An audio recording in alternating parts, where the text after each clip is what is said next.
ಮಾರಾಟ ಮಾಡೋದಕ್ಕೆ ಅದನ್ನು ವಿರೋಧ ಮಾಡ್ತಾ ಇದ್ದಾರೆ ಅಲ್ಲಿಯ ನಮ್ಮ ಸಂಡೂರು ತಾಲೂಕಿನ ರೈತರು ಅಥವಾ ಬಳ್ಳಾರಿ ತಾಲೂಕಿನ ರೈತರೆಲ್ಲ ಕೊಡ್ಕೊಂಡು ಕೇಳ್ತಾ ಇದ್ದಾರೆ, ಯಾಕ್ರೆ ಫಾಸ್ಟ್ ಕೇಳ್ಬೇಡಿ ಅದನ್ನು ಮಾರಿದ್ದು ಈಗ ರದ್ದು ಮಾಡಿದ್ರೆ ಡಿ ಸಿ ಅವ್ರಿಗೆ ಮನೆಗೆ ಕೊಡ್ತಾ ಇದ್ದಾರೆ.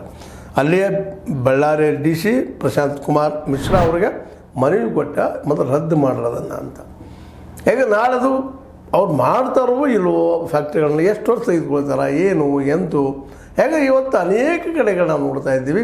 ಈ ಕಂಪ್ನಿ ಒಂದು ಕಟ್ಟಿಕೊಳ್ಳೋದು ಮಾಡೋದು ಭೂಮಿ ಎಷ್ಟು ತೊಗೊಳ್ಳೋದು, ನಾಳೆ ಭೂಮಿ ಯಾವ ವ್ಯವಹಾರಗಳು ಮಾಡುವಂಥದ್ದು ಅನೇಕ ಈವನ್ ನಮ್ಮಲ್ಲಿ ಸಚಿವರು ಸಹಿತಂಥವ್ರು ಇದ್ದಾರೆ ಇಲ್ಲಂತಲ್ಲ, ಈವನ್ ನಮ್ಮ ಶಾಸಕರು ಸಾಕಷ್ಟು ಜನ ಇದ್ದಾರೆ, ಪ್ರಭಾವಿ ಜನ ಇದ್ದಾರೆ. ಆ ಭೂಮಿ ತೊಗೊಂಡು ಫ್ಯಾಕ್ಟ್ರಿ ಮಾಡುವಾಗಿಲ್ಲ, ಒಂದಿಷ್ಟು ಹೋಗಿದ್ದು ಅದೆಲ್ಲ ಕಂಡೀಷನ್ಸ್ ಇದ್ದಾವೆ.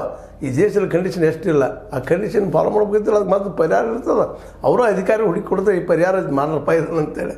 ಹೀಗಾಗಿ ಆ ಭೂಮಿ ರೈತರಿಂದ ಹೋಗುವಂಥ ಸಾಧ್ಯತೆಗಳು ಹೆಚ್ಚಾಗಿ ರೈತರು ಅದನ್ನು ಹೈಕೋರ್ಟ್ನಲ್ಲಿ ಕೇಸ್ ಹಾಕಿದ್ದಾರೆ. ಇಲ್ಲಪ್ಪ ಇದು ಅದು ಆಗಬಾರ್ದು, ಇದು ನಮಗೆಲ್ಲ ಹಾನಿ ಆಗ್ತದೆ, ವಿಪತ್ತದ ಇದರಿಂದಾಗಿ ನಿಸರ್ಗ ಹಾಳಾಗ್ತದೆ ರೀ ಅಂತೇಳಿ. ಮತ್ತು ಹಾಳಾಗಿದ್ರೆ ಬಳ್ಳಾರಿಯಲ್ಲಿ ಹೋಗಿ ನಾವು ಸಹಜವಾಗಿ ನೋಡಿದ್ರೆ ಗೊತ್ತಾಗ್ತದೆ. ಹೌದು ನಮ್ಗೆ ಇಂಡಸ್ಟ್ರಿ ಬೇಕು, ಎಲ್ಲ ಬೇಕು, ಖರೆ ಇಲ್ಲಂತಲ್ಲ. ಆದರೆ ನಮ್ಮನ್ನು ನಾವು ನಾಳೆ ಮುಂದಿನ ಭವಿಷ್ಯದ ಜನಕ್ಕೆ ಒಂದಿಷ್ಟು ಇಡ್ಲಾರ್ದು ಎಲ್ಲ ಮಾರ್ಕೊಂಡು ಹೋಗಿಬಿಟ್ಟಿವಿ ಮಾಡಿದೀವಪ್ಪ, ನಾಳೆ ಹೆಂಗಪ್ಪ ಭವಿಷ್ಯ ಅನ್ನುವಂಥದ್ದು. ಯಾಕಂದ್ರೆ ಕಬ್ಬಿನ ಯಾವಾಗಲೂ ಬೇಕಾಗುವಂಥ ವಸ್ತು.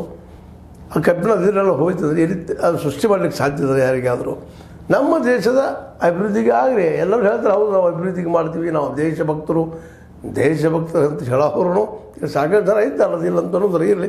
ಜಿಂದಾಲ್ ಅವ್ರು ಏನಪ್ಪ ದೇಶಭಕ್ತರು ಅಲ್ಲ ಅಂತೇಳಿದಲ್ಲ, ಆದರೆ ಜಿಂದಾಲ್ರ ನೀವು ಯಾಕೆ ಇಷ್ಟು ಗಡ್ಬಿಡಿ ಮಾಡಿದ್ರಿ?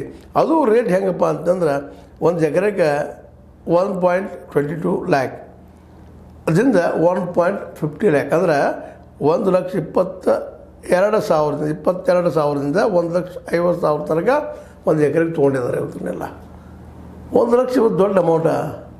ಯಾಕಂದ್ರೆ ಇವತ್ತು ಕೇವಲ ನೀವು ಪಟ್ಟಣ ಪ್ರದೇಶಕ್ಕೆ ಬಂದ್ರಪ್ಪ ಅಂತಂದ್ರೆ ಒಂದು ಗುಂಟೆಗೆ ಎಷ್ಟಪ್ಪ